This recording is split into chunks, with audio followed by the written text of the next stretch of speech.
flute friend, and welcome to my music studio. My name is Monica Bailey, and like you, I am eager to find ways to play the flute with greater joy and ease. In this video, I'm going to share how I improved my concept of low notes and high notes. Why? To fuel your imagination about the art of playing low, middle, and high notes on the flute. Transforming sound is one of the most ambitious things we do on the flute.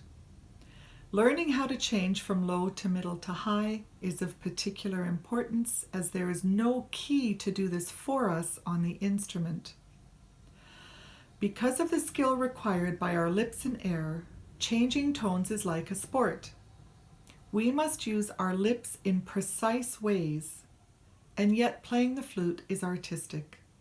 As artists, we strive to create the qualities we desire, not win first place in a race. I grew up in a time when there were many contradicting opinions about what actually changes the sound from low to high on the flute.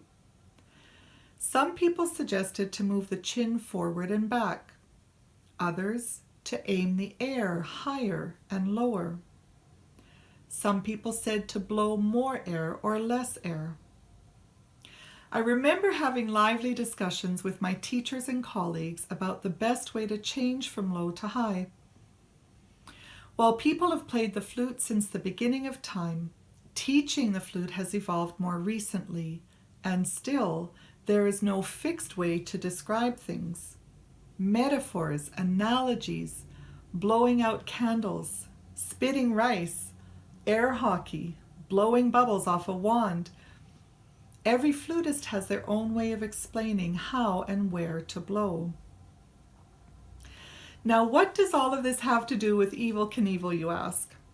Well, around the same time that people were fine-tuning their how-tos about the flute, Evel Knievel was inventing a new sport in Butte, Montana, motorcycle stunt jumping. Born in the early 20th century, Knievel was fascinated by the physics of speed and air direction. He wanted to propel himself across greater and greater distances through the air. The length of the ramp and the accelerated speed that a longer ramp created gave him more distance. The bottom lip of a flute player is also like a ramp, only it moves across the tone hole. The more we extend the ramp, the higher our notes will go. I venture to say that the passion that Knievel had about jumping through the air is equal to the passion that Louis Moïse had about teaching the flute. Louis was born in the Netherlands in 1912 and studied under the legacy of French flutists Paul Taffanel, Philippe Gobert, and his own father, Marcel Moïse. Louis Moïse brought these French teachings to Toronto, Canada, and to Boston, USA.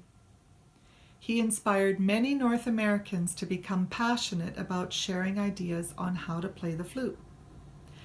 One of these people was my adult teacher, Patricia Spencer of New York City. Born out of her discussions with Moïse and other colleagues, she could offer me the metaphor that compared the bottom lip of a flutist to a motorcycle ramp, and it really helped me. My first lessons with Pat were full of exercises for freeing up my bottom lip. Pout, relax, pout, relax, pout, relax.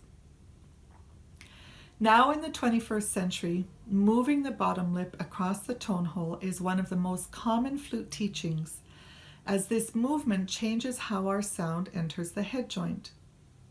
The top lip contributes, but the bottom lip is the star of the show.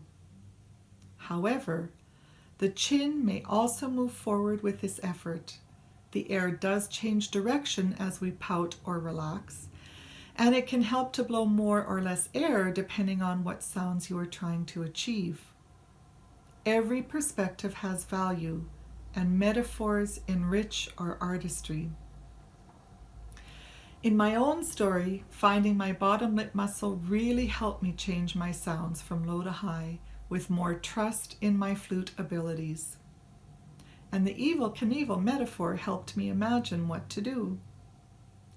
Some of the things we do as flutists are really athletic, especially with our lip muscles. In researching this story, I discovered that Louis Moïse and Evel Knievel died in the same year, 2007. How fascinating to rediscover the unlikely pairing of a motorcyclist and a world-class flute player. I hope that my story has inspired you to become curious about your bottom lip and how it will contribute to your flute playing, because in my next video, I am going to demonstrate how to change from low notes to high notes on the head joint, using today's motorcycle ramp metaphor to guide your bottom lip. Thank you for listening to my tale of ancestral gratitude. It really does help to listen to the wisdom of our flute elders. Please scroll down and leave a story about your favorite flute metaphors, analogies, tips, and insights. See you in the next video.